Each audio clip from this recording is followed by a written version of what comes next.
Assalamualaikum warahmatullahi wabarakatuh. Waalaikumsalam. Bismillahirrahmanirrahim. Alhamdulillahirabbil alamin wassalatu wassalamu ala asyrafil anbiya wal mursalin nabiyyina wa habibina wa syafi'ina wa maulana Muhammadin wa ala alihi wa sahbihi ila yaumiddin. Amma ba'd. Semua keluarga besar Haji Idris yang berbahagia, mulai dari eyang-eyang, terus mulai dari om-om, sampai ke cucu-cucu. Mungkin ada cicit nggak dari, belum ya? Belum. Baru cucu semua. Alhamdulillah, malam hari ini kita coba isi dengan sebuah pesan saja. Jadi atas nama orang tua, saya sudah termasuk orang tua nih, atas nama orang tua menyampaikan pesan kaitannya sama COVID kita saat ini. Pastikan bahwa tempat yang paling aman adalah rumah. Dan suasana paling nyaman bersama keluarga. Bersama orang tua, bersama anak, bersama cucu. Alhamdulillah. Kalau sudah bersama keluarga, maka tidak harus pakai masker, tidak harus pakai social distancing, dan tidak harus pakai protokol. Itulah tempat yang paling aman dan paling nyaman, mudah-mudahan. Maka kita punya kewajiban, agama kita mewajibkan kita untuk satu, ini di caption nomor 1 ya, setelah judul. Nomor 1, kita diminta sama Allah di surat Al-Baqarah 195 untuk jangan nekat mencelakakan diri. Gitu. Jadi kalau kita keluar tanpa kepentingan ke tempat-tempat yang lebih banyak madorotnya, lebih banyak bahayanya, maka itu artinya kita membunuh diri kita, mencelakakan diri kita. Kecuali saudara-saudara kita nih yang lagi bertugas di garda depan. Kalau Kang Fai sama Irna mah di rumah ya? Ya. Nah, petugas-petugas di garda depan kan kayak Egi, Isal, masih ada lah dia berhubungan sama rumah sakit, berhubungan sama pasien. Jaga lansia sama bocil. Eta tugas dokter gigi eta. Iya. Tugas dokter gigi. Ya, giginya jangan dijagain, biarin aja orangnya dijagain. Jadi yang pertama, ya pesennya yang pertama di Al-Baqarah 195, jangan nekat di antara kita mencelakakan diri dengan datang ke tempat yang memang pasti banyak COVID-nya. Jadi maka dianjurkan di rumah ini pesan agama. Jadi kalau kita di rumah itu syariatnya mah seperti anjuran pemerintah, tapi sesungguhnya juga pesan agama. Cari tempat yang paling aman dan paling nyaman. Sehingga kalian bisa insya Allah aman. Tidak terkontaminasi. Yang kedua, di surat At-Tahrim ayat 6. Ku anfusakum wa ahlikum nara. Jaga dirimu dan keluargamu. Maka harus kumpul. Tapi maaf kan ada yang di lock. Ya. Jadi di lock itu artinya nggak bisa pulang. Egi bisa pulang nggak Egi? Nggak bisa ya? Ya, Egi tadi lagi tugas dia ya. Dia sambil dengerin tadi kalau nggak salah. Pulang. Oh, pulang, alhamdulillah. Lagi dengar, tapi di mute, lagi operasi. Oke. Selamat tugas, Egi. Iya, sambil dengerin kok. Oke. Ku anfusakum wa ahlikum naro, itu pesan yang kedua. Pesan ayatnya. Jagalah dirimu dan jaga keluargamu. Jadi menjaga keluarga itu kewajiban agama. Gitu. Jadi kalau hendak pergi kemana juga nggak usah semua turun gitu. Kalau kira-kira juga kita mamang, kita ragu. Dalam agama tinggalkan yang meragukan, ambil yang pasti gitu. Itu yang caption yang pertama. Yang kedua di surat An-Nisa ayat 1. A'udzubillahi minasyaitonirrajim. Ya ayyuhan nasu taqu rabbakumul ladzi khalaqakum min nafsin wahidah. Hai manusia, kalian aku ciptakan kata Allah dari satu jiwa. Satu jiwa itu Adam, ternyata tafsirnya. Gitu. Dari satu jiwa, khalaqa minha zaujaha, lalu Allah menciptakan dari dari diri Adam itu pasangannya. Pasangannya itu adalah Siti Hawa. Wa bassa minhuma rijalan katsiran wa nisaa. Kemudian Allah mengembangbiakan dari Adam dan Hawa itu anak cucu yang banyak. Maka ada Yahya di Cibiru, ada Danis, ada Ivi ya, Iva, semua ada. Wah, ini Palembang. Om Kito ada tampil ya. Ya. Om Kito Galo. Masya Allah. Sehat ya? Alhamdulillah sehat, Kang Ifut. Alhamdulillah. Itu yang penting. Itu yang amat penting. Salam semua buat keluarga di sana. Iya. Jadi menjaga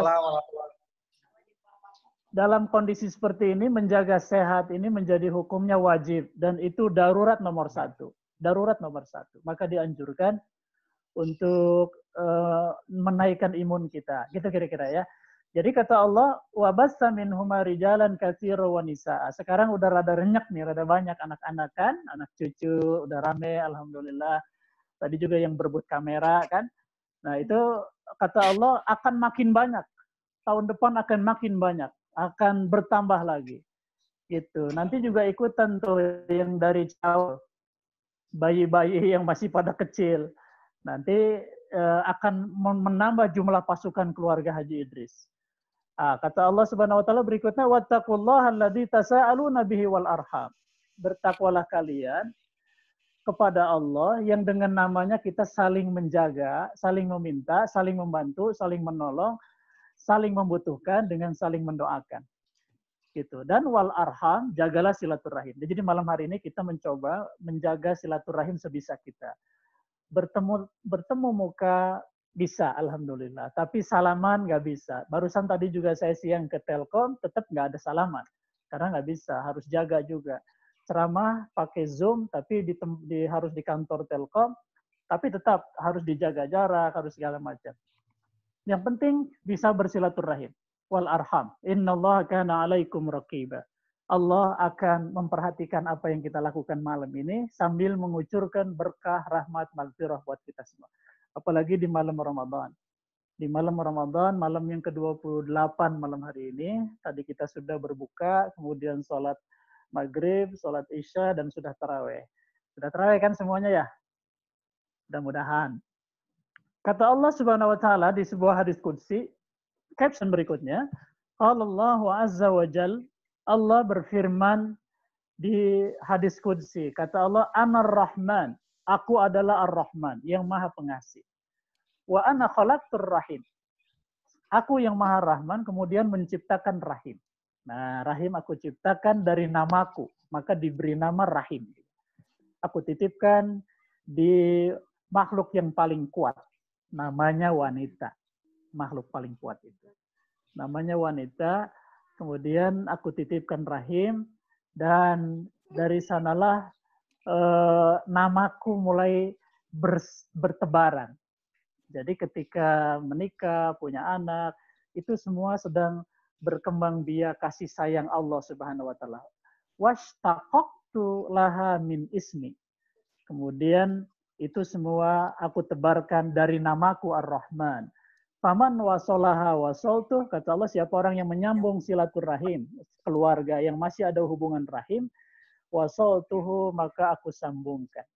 Maka aku akan ada bersama mereka. Maka aku akan menjamin mereka. Ini Ciamis ya? Siap, Abang. Duran ya Ciamis, siap. Maka aku akan menyambung kasih sayang dengan sambungan, dengan kucuran rahmat karunia dan maghfirah. Wa man qata'aha batattuhu, kata Allah. Siapa orang yang memutuskan, nggak mau bersatu, nggak mau bersilaturahim, apapun alasannya, kata Allah, dia akan sulit atas namaku. Dia akan susah atas namaku. Kalau pengen mudah, pengen gampang, pengen berkah, maka sambungkan silaturahmi sebisa-bisa. Insya Allah. Ini pesannya yang berikutnya.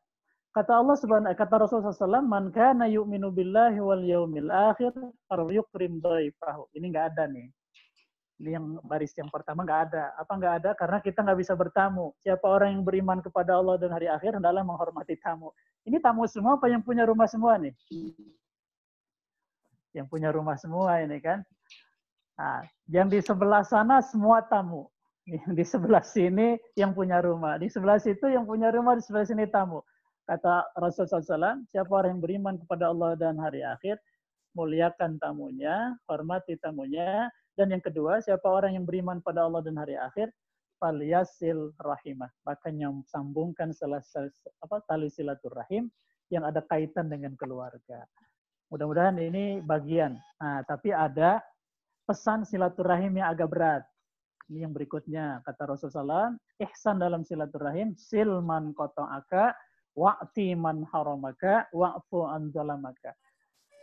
Kata Rasul, sambunglah hubungan orang yang memutuskan silaturahim. Ya, apapun alasannya, kalau kira-kira sudah ada isyarat-isyarat ada putus silaturahim, kita yang harus datang, kita harus telepon, kita harus menghubungi.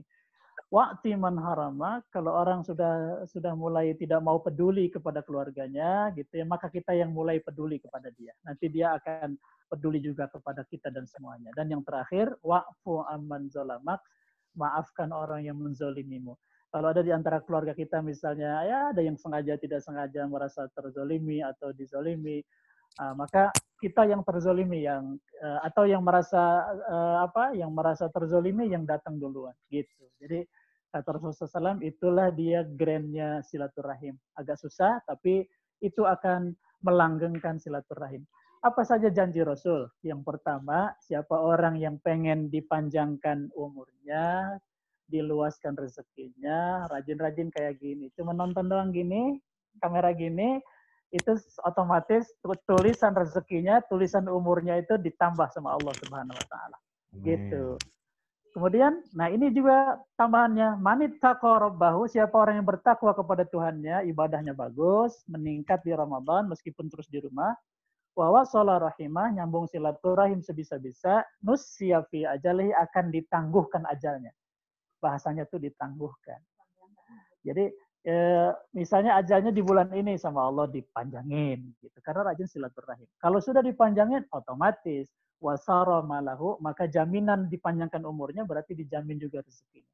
Dan yang terakhir kata Rasul, wa ahabbahu ahluhu, dia akan dicintai oleh semua keluarganya. Jadi kesimpulannya, kan singkat aja kesimpulannya, bentuk silaturahim yang dapat dilakukan oleh kita dalam kondisi seperti ini adalah satu, berkirim kabar dan salam kepada semua keluarga dan kerabat. Dengan cara grup-grup tadi. Saling mendoakan untuk kebaikan dan kesejahteraan. Nah ini dia. Jadi sekarang pesannya, setiap berdoa ba'da salat, kita doakan diri kita, keluarga inti kita, dan keluarga besar kita. Jadi sebut aja gini gampangnya, ya Allah, semua anggota keluarga Haji Idris, keluarga besar Haji Idris, sejahterakan dan sehatkan, sembuhkan penyakitnya, mudahkan segala kesulitannya. Itu udah cukup sebetulnya. Tanpa kita harus memberitahu mereka, begitu kita tidak beritahu, maka itu termasuk doa yang mustajab insya Allah.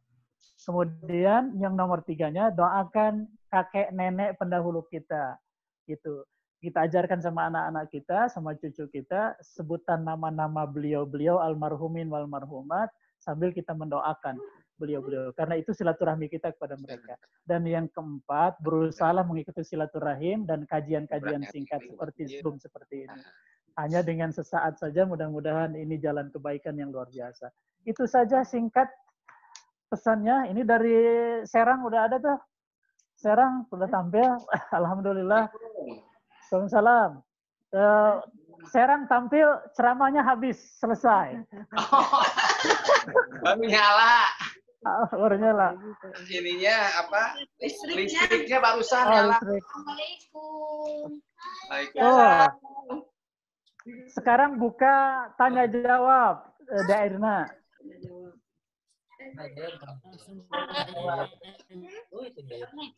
Oh, iya. Ya, kita jawab Dairna. Foto dulu. Foto dulu ya. Nanti mana? Foto dulu ya. Satu. 2. Ailan masih sendiri. Foto. Jadi tengah-tengah ada nih, tengah-tengah ada Bapak. Ya, Bok Eka mana? Nggak ada. Yaudah. Assalamualaikum. Satu, Mangga, kita harus salat Payun. Ya, mangga. Cibiru nanya apa? Oh, nanya. Oke lah. Kehela.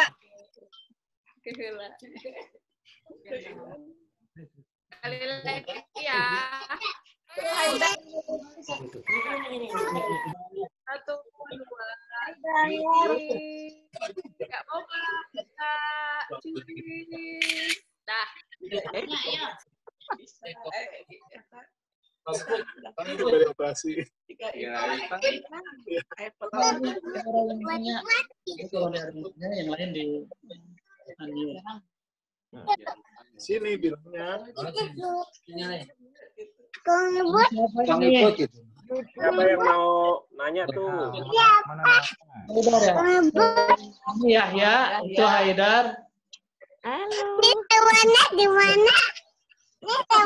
Yang nanya.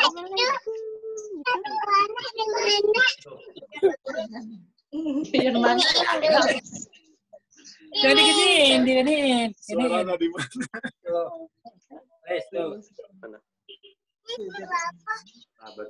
Oh itu kami bobo. Andri. Ada yang mau nanya siapa sok? Bok Eka tadi mau nanya. Mau nanya, tapi pasar baru bukan? Tos bukan pasar baru ang. Andre, mau nanya Andre. Masing-masing Bang. Assalamualaikum, Bang. Salam ya. Bang. Serang mau bertanya. Iya. Serang. Ya. Sudah disiapin dari setahun yang lalu ini pertanyaannya. Pertanyaannya kan kalau sekarang masalah zakat fitrah tiap daerah itu berbeda. Ya, tidak ada hubungannya dengan ini, berhubungannya dengan pendapatan daerah mungkin ya. Jadi kalau di Serang umpamanya sekarang 30.000 per jiwa. Kalau di Tangerang itu 40.000. Pertanyaannya sampai 60. Pertanyaannya, saya bekerja di Serpong.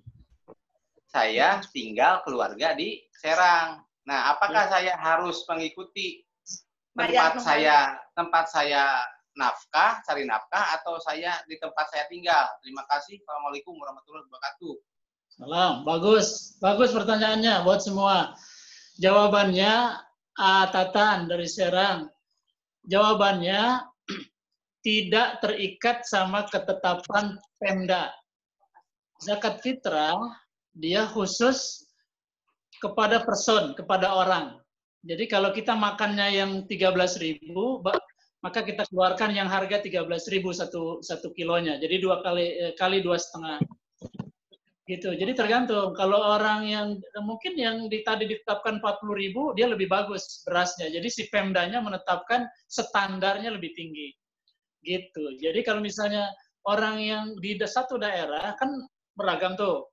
Ada yang 40, ada yang 50, bagi yang high class mungkin 50. Padahal Pemdanya menetapkan 30. Maka orang yang bersangkutan tetap ngeluarinnya 50.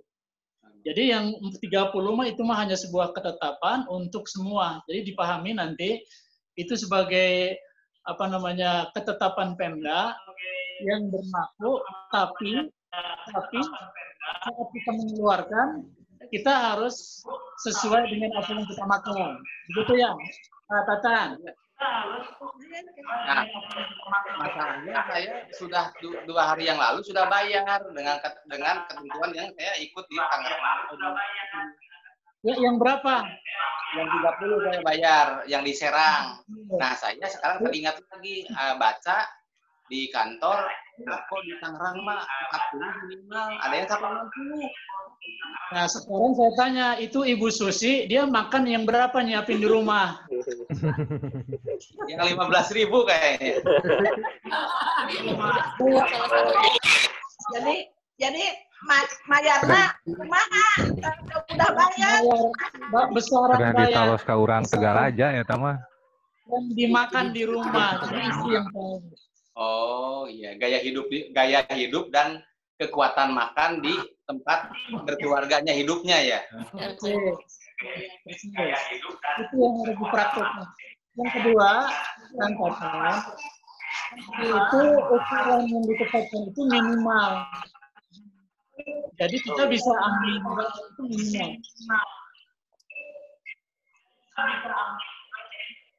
Jelas ya? Ya, terima kasih. Abang, terima kasih. Siapa sekarang? Sino. Ibu Sino. Assalamualaikum. Sino mau Bang, tanya. Bang, kan biang intanya nada teh makan teh ieu sakapeung organik, sakapeung henteu. Yang mahal yang mana biayanya? Sakapeung ku beras organik, sakapeung ku beras biasa. Nah, fitrahna kudu mana? Yang mahal bayarnya, yang lebih mahal. Yang organik. Maksimal nih, Bang. Yang maksimal.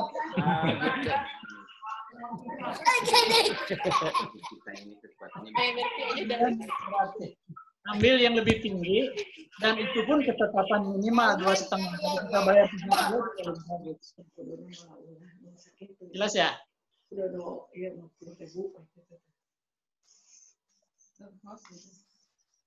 Ayo ada lagi? Ibu Sinom udah jelas? Ibu Sinom udah jelas? Oke ya, jelas ya. Jadi Ibu Sinom jawabannya, Oma Sinom jawabannya, bayar yang beras lebih mahal, dan yang ditetapkan itu kilo 2,5 itu minimal.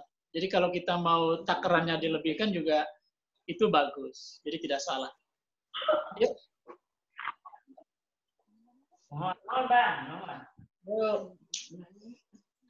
Ada yang nanya sholat Idul nggak? Idul Fitri? Ya Bang, sholatnya di rumah atau nggak usah?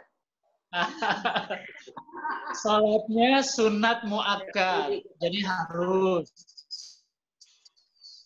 itu di rumah.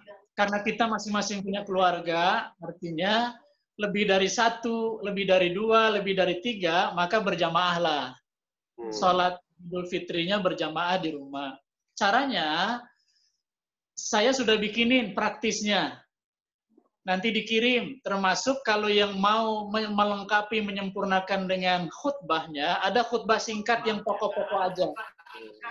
Kalian bisa baca itunya, itu sudah lengkap. Berarti maknanya sholat Idul Fitri meskipun di rumah, komplit dengan khutbah-khutbahnya. Kalau tidak ada khutbah, cukup pakai nasihat saja. Jadi orang misalnya, untuk pede ya, pakai khutbah meskipun tos di pasihan, standar minimalnya, rek nasihat, mangga nasihat. Nah itu nggak apa-apa, tapi artinya dia kurang. Kalau yang paling afdol adalah sholat 2 rakaat, tambah takbir zawaid. Takbir itu, zawaid itu 7 di rakaat pertama, 5 di rakaat kedua. Setelah itu, setelah sholat selesai, khutbah singkatlah. Yang pokok-pokoknya aja. Baru ujungnya memberi nasihat orang tua kepada anak, baru maaf-maafan, baru doakan almarhumin wal marhumat. Kayak gitu ya, baru berebut ampau. Ini ampau. Mati deh.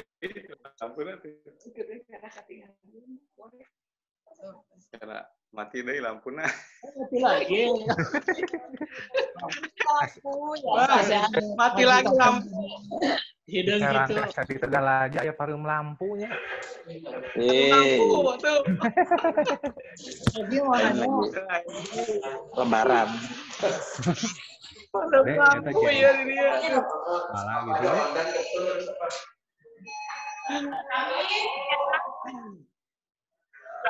Juga orang Afghanistan. Ada lagi pertanyaan berikutnya?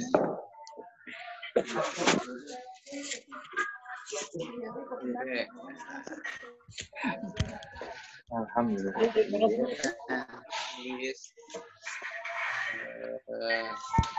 Terus nih, belum.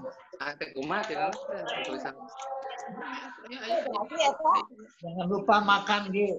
Makan, atos. Ya. Obatnya sedatum 1 ampul. Keterok 1 ampul sama ondan yang 4 mg 1 ampul. 4 mg? Iya. Biasa sholat Id. Sholat apa? Ada pertanyaan lagi?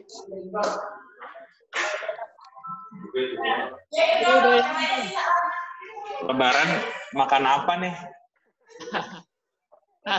Cepat. Nasi Padang gitu. Nasi Padang. Kan pada nggak masak ya? Yang itu diberitahukan yang kebiasaan di Tegalaja tetap berjalan tanggal 2. Oh, salam-salaman di Tegalaja hari kedua tetap berjalan. Oh gitu. Emang yang mau salaman sah nggak Mas? Order betul sudah kumpul kok. Iya. Enggak. Analgetik kasih apa? Kalau biasanya itu sering bisa.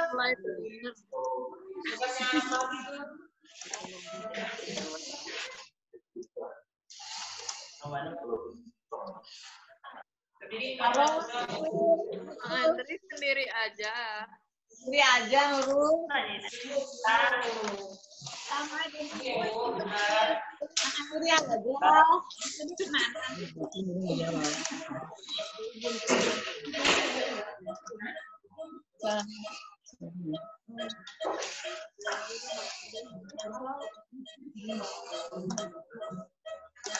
Bu, ada lagi deh Ilham. Ada lagi? Pemirsa, ada yang mau nanya lagi? Ada. Ya. Apa? Murah Rajen. Murah Rajen. Kenapa, Mas? kalau Murah Rajen cuma gini Bang, kan anggotanya banyak ya. Nanti balik lagi ke Jakarta. Gimana kalau bayarnya di Bandung sebagian, di Tegalaja sebagian, apa-apa.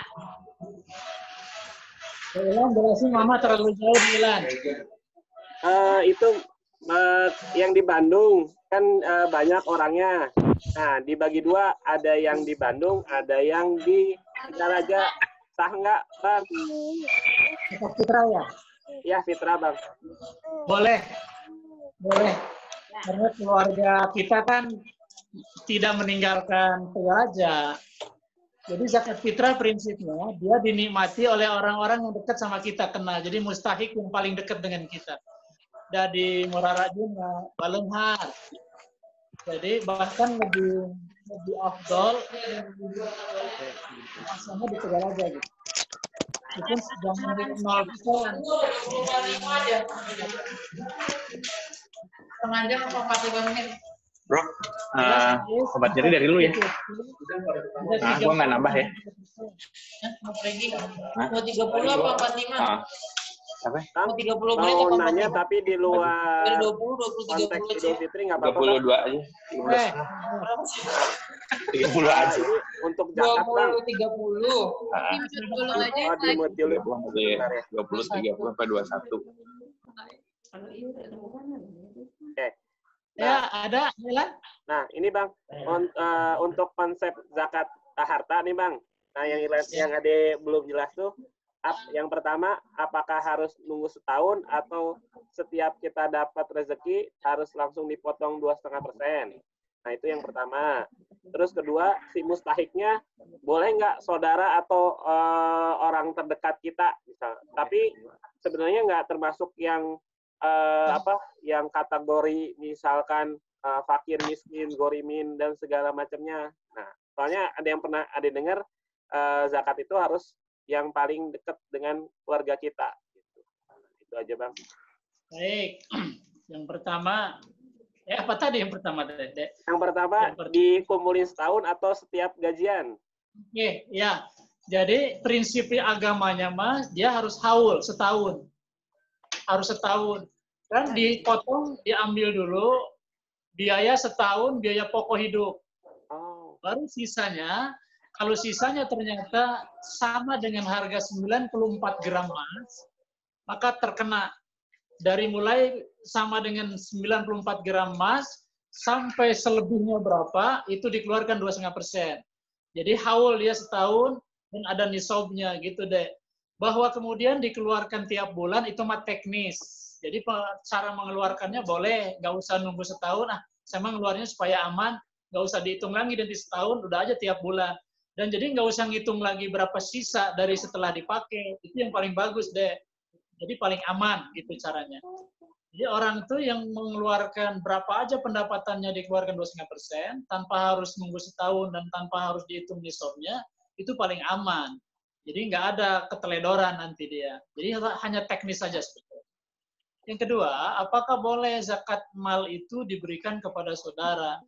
Tidak dipersoalkan saudara atau bukan, yang penting dia mustahik. Seperti surat At-Taubah ayat 60. Ada 8 asnaf.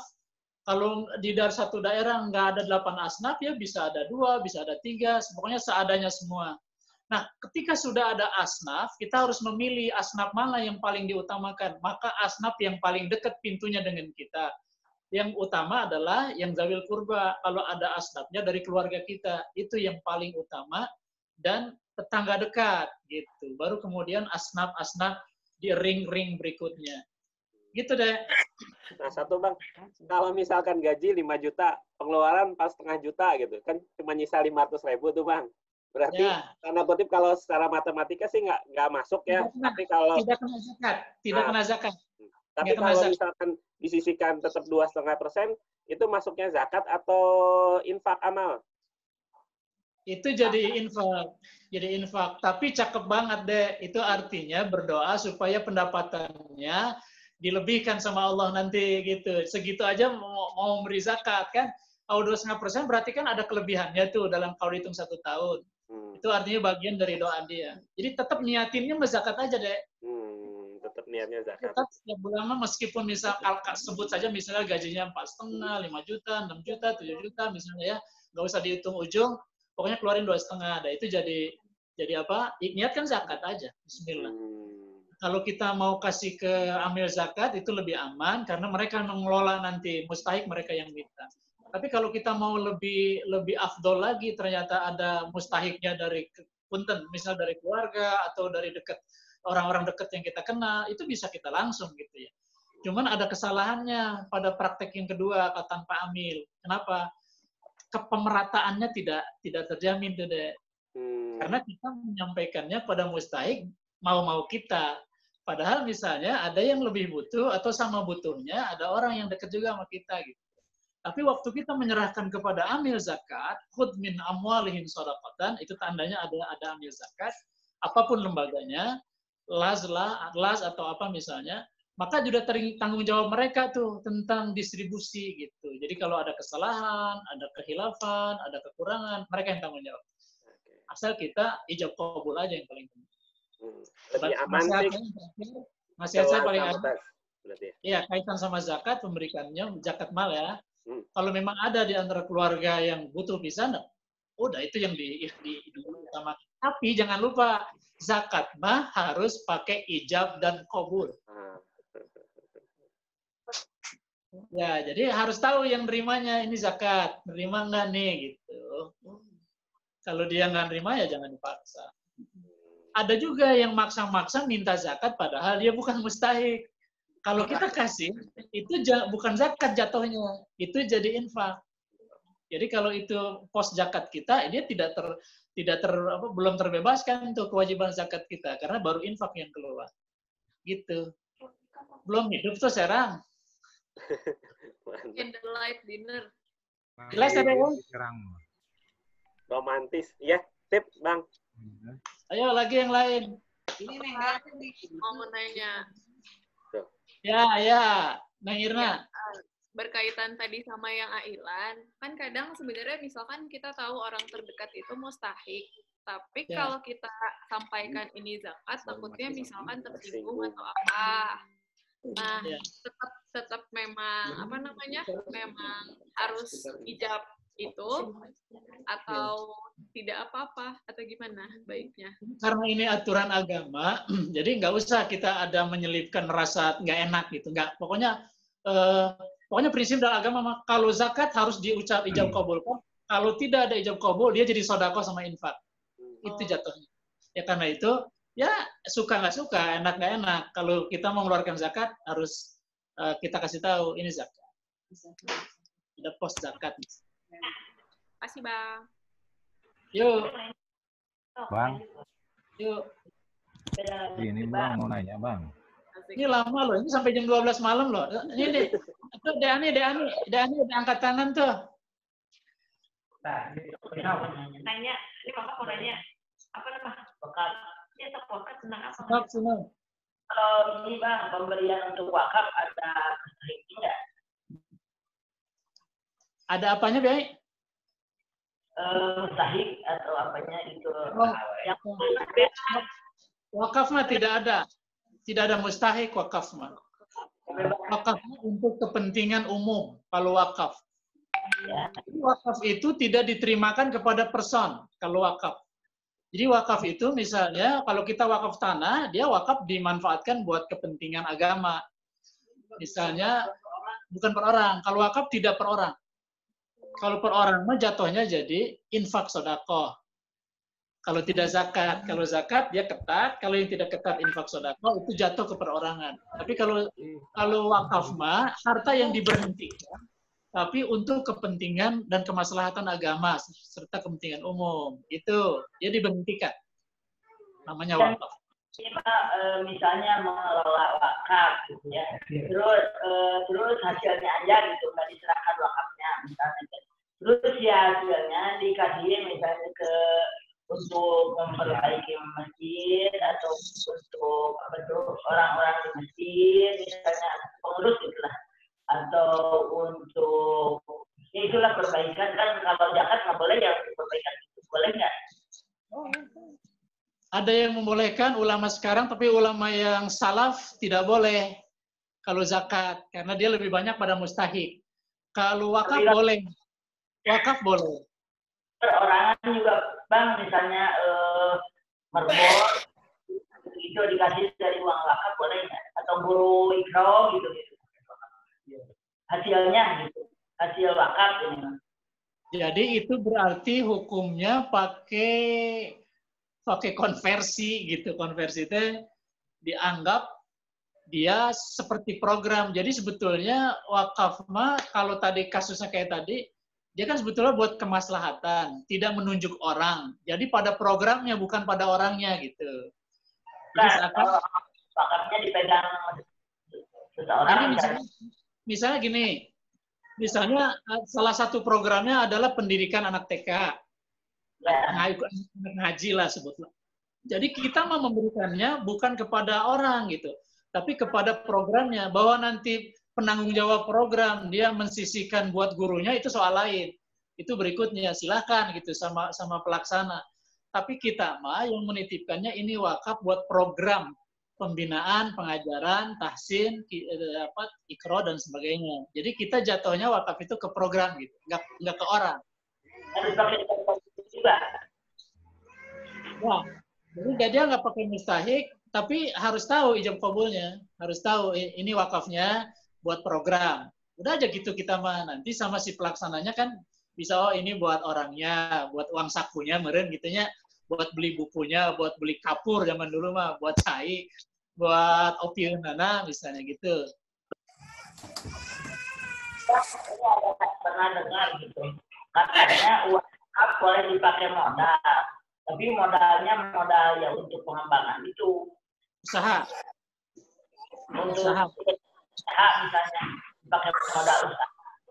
Misalnya ada orang yang memakai usaha itu tapi hasilnya untuk misalnya untuk menggaji ya kan kalau di Mesir apa? itu hasilnya bisa dipakai untuk kegiatan gitu. Iya, apa barusan tuh nggak cukup jelas kedengarannya. Pokoknya kalau wakaf gitu ya, sebetulnya wakaf itu bentuknya dia barang satu sebetulnya. Jadi barang itu diberhentikan. Kalau dia lalu untuk kepentingan umum, untuk kepentingan kemaslahatan. Nah sekarang kan kasusnya nih modelnya model baru nih. Jadi ternyata ada wakaf hasilnya saja gitu ya kan? Ada wakaf hasilnya saja. Jadi itu semacam gini jadinya. Ini diwakafkan tanah, tapi masih dikelola sama kita. Jadi hasilnya yang kemudian dimanfaatkan sebagai bagian dari wakaf. Maka caranya tadi aja, jadi ke program aja gitu. Gitu. Boleh. Berarti Bang, intinya Bapak nanya, intinya boleh kan tanah wakaf itu diusahakan oleh Tina. Jadi kita sebagai pengelola, sebagai nazir itu mengelolanya sehingga dia menghasilkan gitu maksudnya. Boleh kan? Biar berkembang. Ya, kita kan nazirnya siapa? Terus itu yang nerimanya siapa? Kan itu jelas kalau di Kemenak gitu. Begitu kita serahkan sebetulnya kalau kita yang menyerahkan wakaf, kita udah lepas. Tapi kan berarti kita yang menyerahkan, kita yang mengelola kan gitu tuh. Jadi pada satu pesan. Jadi nggak akan ada surat kan berarti. Nah, asumsi saya kayak gini itu sebetulnya tidak disebut wakaf sebetulnya. Jadi bisa jadi misalnya infak saja. Jadi hasilnya tuh jadi lebih bebas gitu kalau infak tuh. Menginfakkan gitu. Jadi misalnya hasilnya ini aku infakkan tanah, hasilnya dikelola lalu hasilnya sepanjang bisa dikelola hasilnya buat yang bisa menerima infak. Kan bebas banget tuh infak mah. Bisa mustahik, bisa orang miskin, bisa juga orang yang setengah miskin, bisa orang yang ya sudah cukup bisa menerima infak. Jadi harus diserahkan lepas juga, Bang. Gimana, Be? Jadi harus diserahkan lepas. Ya, kalau wakaf itu dia diserahkan lepas. Jadi ada yang menyerahkan sebagai wakif, nanti ada nazir, ada aturannya kan. Nah, ini dia diserahkan sepenuhnya. Sudah dia berhenti tuh dari kita kepemilikannya. Sudah di tangan Allah seolah-olah. Selesai gitu. Sudah dikelola, itu wakaf. Nanti dia bisa dipakai kalau wakaf kitanya terikat misalnya, saya wakafkan buat madrasah, dia diikat hanya madrasah aja. Ini wakafnya buat masjid, dia diikat berhenti pada untuk masjid saja. Ini wakafnya buat jalan, maka untuk jalan aja menuju masjid misalnya. Dia nggak boleh berubah, itu wakaf. Maka artinya tuh wakaf tuh berhenti, dia nggak boleh berubah-ubah gitu. Jadi lepas dari pemilik awal. Diserahkan ke wakaf misalnya buat masjid, tapi malah dijual. Itu tadinya itu mungkin menjaga seperti itu mengelola hasil. Yes. Jadi kalau itu ada tertulisnya nggak itu, Bay? Bahwa bahasa wakaf gitu? Karena nanti kalau turun-temurun malah jadi rebutan di keluarganya juga gitu. Sebaiknya itu bagaimana gitu baiknya gitu. Ya, nanti kita gini aja, kita konsultasikan misalnya, ini namanya memang apakah orang tua kita dulu misalnya khilaf menyebut, padahal maksudnya bukan wakaf, tapi kesebutnya wakaf. Jadi turun-temurun udah sebutannya wakaf, misalnya. Maka nanti di generasi kita, itu kita rubah suratnya gitu. Makanya itu untuk perbaikinya atau gimana gitu baiknya. Iya. Ya, baiknya begitu. Nanti kita coba urus lagi apakah sebutannya yang paling pas buat seperti niatnya orang tua kita tuh apa sebetulnya niatnya kan itu tuh. Sekarang dari terminologi agama yang paling pas tuh apa gitu. Jadi nanti gampang melaksanakannya kan. Iya. Ya siapa tahu misalnya dulu maksudnya kan mulia banget tuh.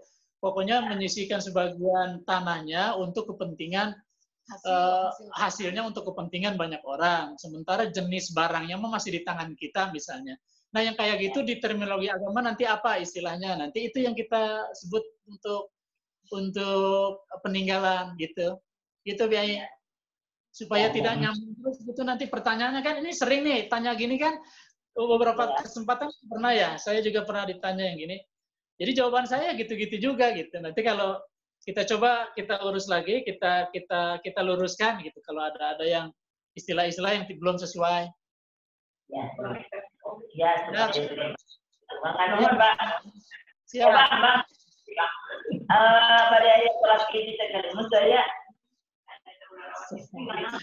Nggak ada. Ada biasa ngiringan dekat Tegalung. Di rumah. Nah, jangan hijau itu mah. Hijau.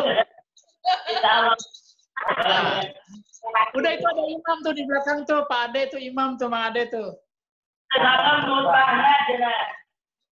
Udah khutbahnya nanti khutbahnya dikirim, Mang Ade.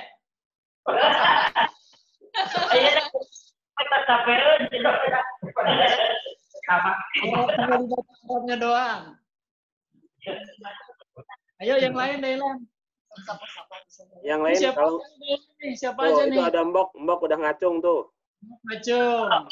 Mutenya dinyalain dulu, unmute-nya Mbok. Mak, itu suaranya Mak dibuka dulu mic-nya. Mas Gatot tahu nggak tuh? Ijit. Ya, udah. Teknisnya. Ya. Apa Mak? Assalamualaikum. Ya Salam. keluar dari tema, aduh iya incu udah terterangan we. Keluar dari tema, boleh ya Bangnya? Boleh.